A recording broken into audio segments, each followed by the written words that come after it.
کلمہ نہیں چھڈنا اے بلال کیا او تسی ویکھ لو اپنا دل لا کے او رب نے رنگ بلال دا ونڈ چھڈیا ساری ہوراں دے مکھڑے تے دل لا کے آقا تیرے آنے سے رنگ بدلا زمانے کا آقا تیرے آنے سے رنگ بدلا زمانے کا۔ اور شعر بڑا پیارا، معراج والی رات اللہ پاک نے جبریل علیہ السلام کو بھیجا، جاؤ میرے محبوب کو لے کے آؤ۔ تو ہمارے نبی آرام کر رہے تھے، جبریل علیہ السلام گئے اور کہنے لگے یا اللہ پاک آپ کا محبوب سو رہا ہے، نیند سے کیسے جگاؤں، سلام کر دوں آنکھ کھل جائے۔ تو اللہ پاک نے کہا نہیں جبریل، نیند خراب ہوگی، معاملہ عشق و محبت کا تھا، اصول ٹوٹ گئے۔ جبریل علیہ السلام کہنے لگے لا نبی آپ کے پاس ہے، طریقہ مجھے نہیں آتا، میں نیند سے کیسے جگاؤں۔ تو اللہ پاک نے کہا جبریل تجھے میں نے بھیجا ہے اور طریقہ بھی میں ہی بتاؤں گا۔ تو چومل تلوا کو کافوری ہونٹوں سے، تو چومل تلوا کو کافوری ہونٹوں سے ہوتے رب نے سکھایا ہے انداز جگانے کا۔ سنا دو نا آقا تیرے آنے سے رنگ بدلا زمانے کا۔ اور آخری شعر اللہ پاک اپنے محبوب سے مخاطب، میں خیبوں پہ نہ غم کرنا، سر حشر تو امت کا، میں خیبوں پہ نہ غم کرنا، سر حشر تو امت کا، محشر تو بخانہ ہے تیری شان دکھانے کا، آقا تیرے آنے سے رنگ بدلا زمانے کا۔ اس کے بعد چونکہ آپ سب حضرات حالات سے واقف ہی ہیں، پورے ملک پاکستان کے اندر جگہ جگہ پر نبی علیہ السلام کے اصحاب پر تبرہ بازی ہو رہی ہے، ان کو برا بلا کہا جا رہا ہے، تو انہی کی شان میں مدح میں ابھی یہ دونوں بچے آپ کے سامنے مل کر کلام پیش کریں گے، آپ سماعت فرمائیں۔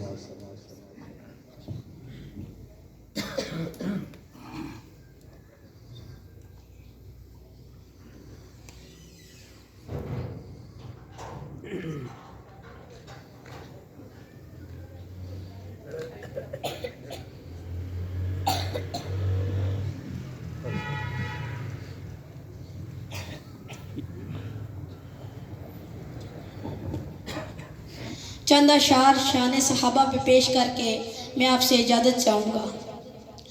وا صحابہ وا صحابہ وا صحابہ وا صحابہ، سب میرے ساتھ مل کے وا صحابہ وا صحابہ وا صحابہ وا صحابہ وا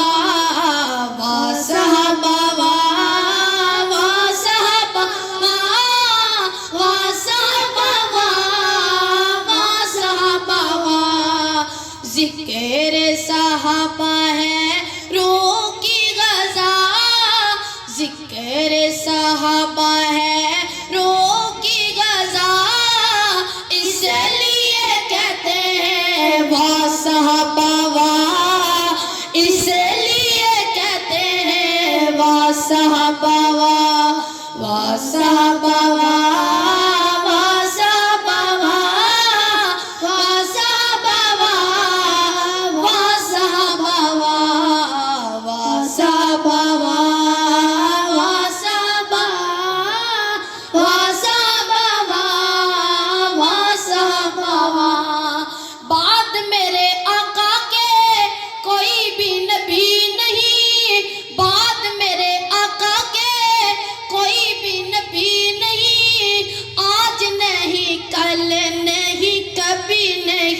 کبھی نہیں، آج نہیں کل نہیں، کبھی نہیں کبھی نہیں، ختم نبوت کے پہلے گواہ، اس لیے کہتے ہیں واہ صحابہ واہ، اس لیے کہتے ہیں واہ صحابہ واہ، واہ صحابہ واہ، واہ صحابہ واہ، واہ صحابہ واہ، واہ صحابہ واہ، واہ صحابہ واہ، واہ صحابہ واہ، واہ صحابہ واہ، واہ صحابہ واہ، صحابہ کو نکالیے ایمان نہیں بچتا، صحابہ کو نکالیے ایمان نہیں بچتا، کلمہ نماز قرآن نہیں بچتا، کلمہ نماز قرآن نہیں بچتا، ان سے ہے جڑی اسلام کی بقا، ان سے ہے جڑی اسلام کی بقا، اس لیے کہتے ہیں واہ صحابہ واہ، اس لیے کہتے ہیں، سب میرے ساتھ مل کے پڑھیے واہ صحابہ واہ، واہ صحابہ واہ، واہ صحابہ واہ، واہ صحابہ واہ، انجیل زبور تورات میں صحابہ ہیں، انجیل زبور تورات میں صحابہ ہیں، مدنی کی ہر ایک بات میں صحابہ ہیں، مدنی کی ہر ایک بات میں صحابہ ہیں، ذکر ہے ان کا قرآن میں جب جا، اس لیے کہتے ہیں واہ صحابہ واہ، اس لیے کہتے ہیں واہ صحابہ واہ، واہ صحابہ واہ، واہ صحابہ واہ، واہ صحابہ واہ، واہ صحابہ واہ، واہ صحابہ واہ، واہ صحابہ واہ، واہ صحابہ واہ، واہ صحابہ واہ۔ ماشاءاللہ ماشاءاللہ۔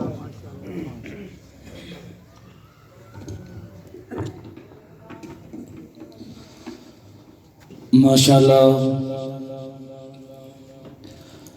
جن کے لیے میں اور آپ انتظار میں بیٹھے تھے،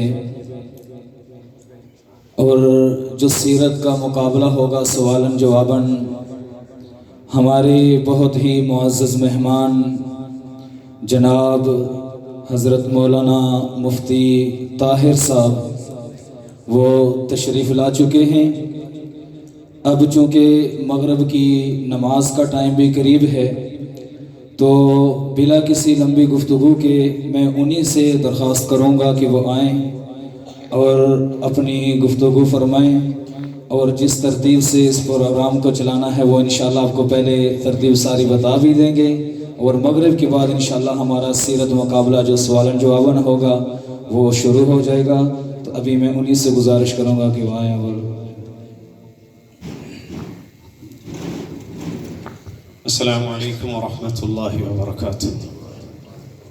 الحمد للہ وکفى والصلاة والسلام على من لا نبی بعدہ، اما بعد فاعوذ باللہ من الشیطان الرجیم، بسم اللہ الرحمن الرحیم۔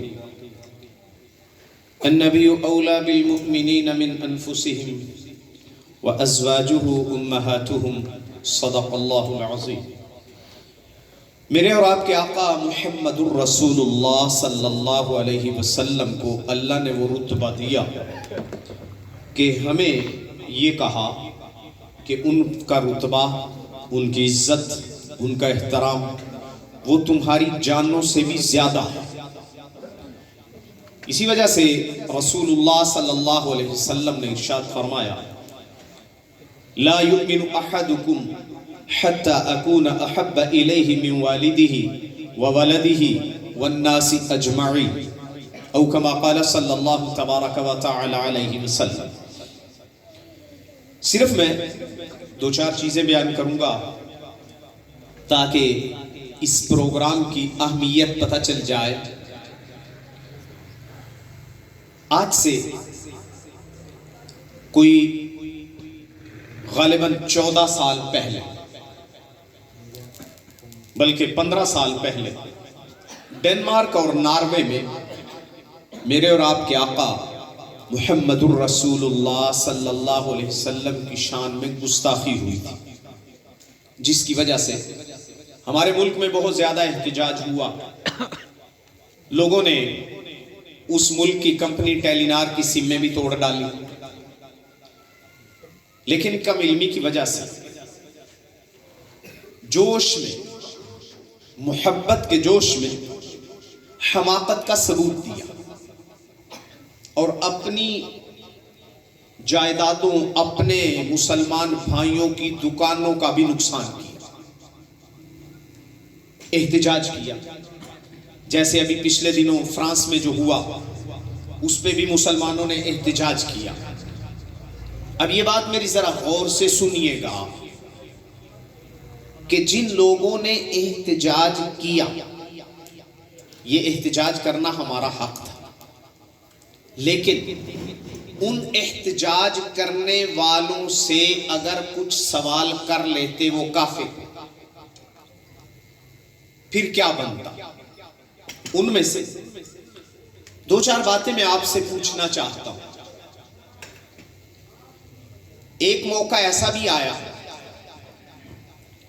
ایک صحابی، ان سے غزوہ بدر میں تلوار ان کی ٹوٹ گئی. اللہ کے نبی صلی اللہ علیہ وسلم کے پاس آئے کہ میری تو تلوار ٹوٹ گئی.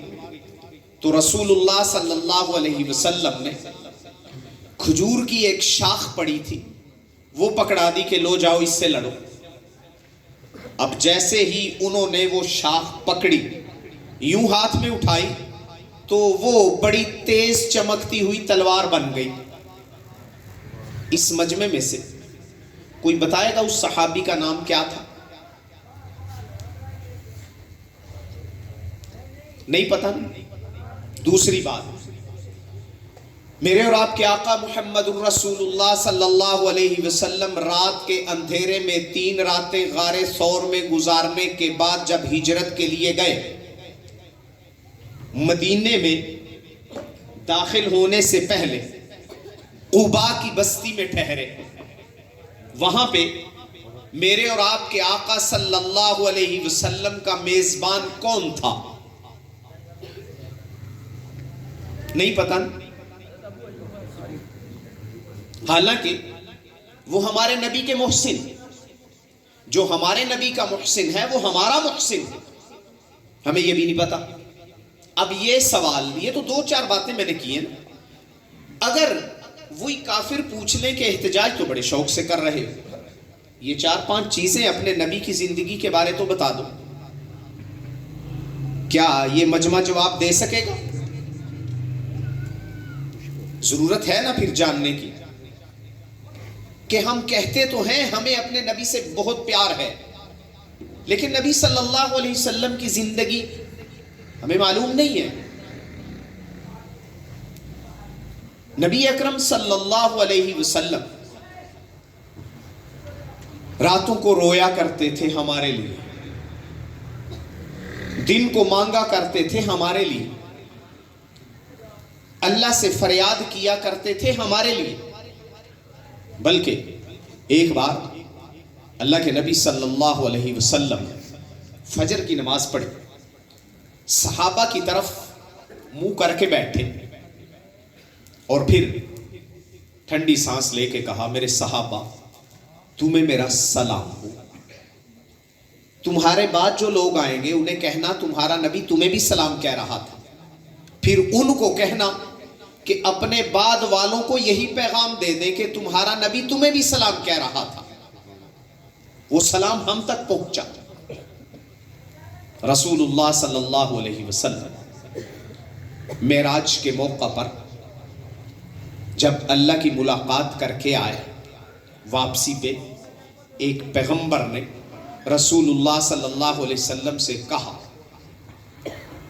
اقرِ علی امتک منی السلام، میری طرف سے اپنی امت کو سلام دینا۔ کون سے نبی نے کہا تھا؟ جواب نہیں ہے۔ حضرت سیدنا ابراہیم علیہ السلام۔ اب میں یہ باتیں بھی جواب بھی دیتا چلا جاؤں۔ قباء کے اندر مدینے میں داخل ہونے سے پہلے نبی صلی اللہ علیہ وسلم 4 یا 5 دن ٹھہرے تھے۔ حضرت عمرو ابن عوف کے سردار، قبیلہ عمرو ابن عوف کے سردار حضرت کلثوم بن ہدم کے گھر میں۔ اور سب سے پہلی بات جو میں نے کی تھی کہ غزوہ بدر میں صحابی رسول سے تلوار ٹوٹ گئی، تو اللہ کے نبی نے کھجور کی شاخ دے دی، وہ ان کے ہاتھ میں تلوار بن گئی، جس کو عون کہا جاتا تھا، مدد، اللہ کی خصوصی مدد آئی تھی۔ یہ خوش قسمت صحابی تھے حضرت عکاشہ بن محصن رضی اللہ تعالی عنہ۔ اب آخری سوال، آخری بات، جن کے ذریعے ہم تک دین پہنچا، ابھی ننھے بچے کیا خوبصورت پیغام دے رہے تھے، واہ صحابہ واہ۔ اسلام وہ شجر نہیں جس نے پانی سے غذا پائی، اسلام وہ شجر نہیں جس نے پانی سے غذا پائی، دیا خون صحابہ نے تب اس میں بہار آئی۔ وہ صحابہ، اس مجمع میں کوئی آدمی ایسا ہے جو نبی اکرم صلی اللہ علیہ وسلم کے صرف 50 صحابہ کے نام سنا سکے؟ نہیں۔ اور ابھی اگر میں کہوں نا کنجر کنجریوں کے نام بتائیں، یعنی اداکار، گلوکار، ریسلر، کرکٹر، بہت سارے سنا دیں گے یہ نام۔ ہماری ترجیحات بدل گئی ہیں، ہماری دلچسپیاں بدل گئی۔ تو آج کا یہ پروگرام اسی لیے ہے کہ ہمیں احساس ہو کہ ہم نے خود بھی اپنے نبی صلی اللہ علیہ وسلم کے بارے میں جاننا ہے اور اپنے بچوں کو بھی سکھانا ہے۔ اسی سلسلے میں یہ پروگرام ہو رہا ہے۔ آج کی نشست میں جو بچے سوالوں کے جواب دیں گے، کچھ سوالات آپ سے بھی ہوں گے۔ نماز کے فوراً بعد آپ بیٹھیے گا۔ میں دعویٰ تو نہیں کرتا، لیکن یہ ضرور کہوں گا کہ اس نوعیت کا ایسا پروگرام آپ نے اس سے پہلے زندگی میں کبھی نہیں دیکھا ہوگا انشاءاللہ العزیز۔ لہٰذا آپ چونکہ نماز کا وقت ہے، نماز کی تیاری کیجئے، باقی باتیں انشاءاللہ نماز کے فوراً بعد ہم شروع کریں گے اور اپنا پروگرام جاری رکھیں گے انشاءاللہ العزیز۔ سبحان اللہ و بحمدہ، سبحانک اللہم و بحمدک، نشہد ان لا الہ الا انت، نستغفرک و نتوب الیک۔ جن حضرات کا وضو نہیں ہے وہ وضو بنا لیں۔